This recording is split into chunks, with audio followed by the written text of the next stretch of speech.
Meron nga pala akong good news. Successful na kasi ang ating pagbibreed ng beta. Kaya naman guys, dumayo pa ako sa kabilang barangay para manguha ng talisay. Hindi naman kayo maniniwala dahil binigyan tayo ni Boy Ubo ng mga gamit para sa pag-aalaga ng beta.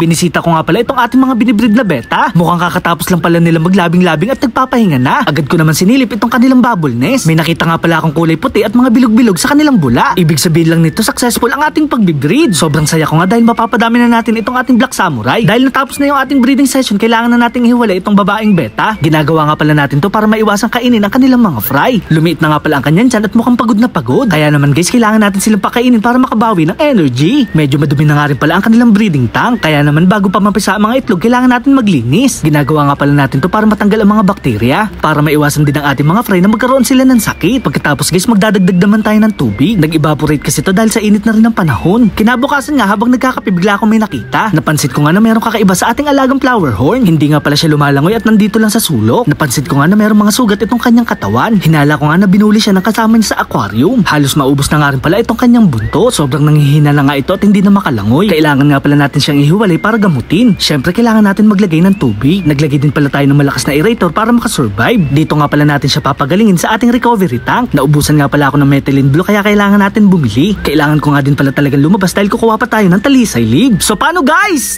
Tara!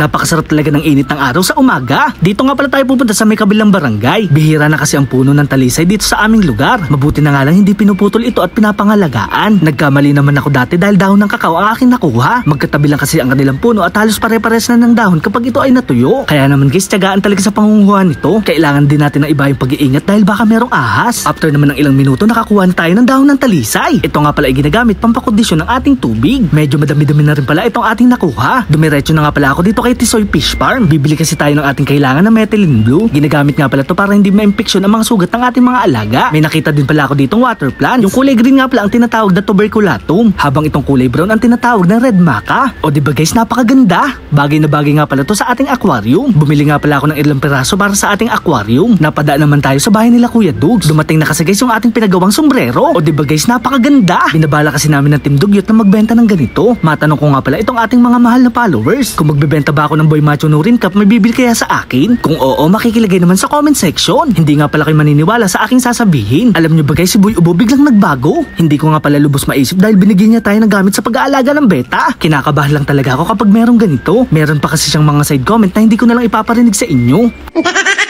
Pagka-uwi ko nga pala sa bahay, masayang-masaya si Kuya Boy Macho Nurin. Makakagawa na kasi tayo ng talisay extract. Una nga, kailangan muna natin itong hugasan. May mga lupa at alikabok kasi ito na kailangan linisin. Medyo napadami ata itong ating mga nakuha. Pagkatapos naman, ibababad na natin ito sa tubig. Mga 1 o 2 linggo ay magkakatas na ito. Mapapansin natin na magkukulay brown na ito at pwede nang gamitin. Kailangan na din pala natin maglagay ng dahon dito sa ating mga itlog. Nakakatulong nga pala ang talisay para tumingkad ang kulay ng ating mga isda. Hindi nga pala kayo maniniwala dahil kinakain din nila ito. Sana nga ay maging healthy sila at 100% mabuhay lahat sila. Naglagay na rin pala ako ng mga dahon sa ating iba pang alaga mga beta. Nilagay ko na nga rin pala itong mga water plants sa ating aquarium. Napakasarap talaga sa mata lalo na kapag merong nakikitang halaman. Pinagtataguan din kasi ito ng maliliit na isda para hindi sila makain. Maglalagay na nga pala tayo ng methylene blue. Sana nga makarecover itong ating alagang flower horn. Lalaki pa naman to at medyo lumalaki na ang kanyang ulo. So paano guys, hanggang dito na lang. Maraming salamat sa panonood. Paalam! Yeah!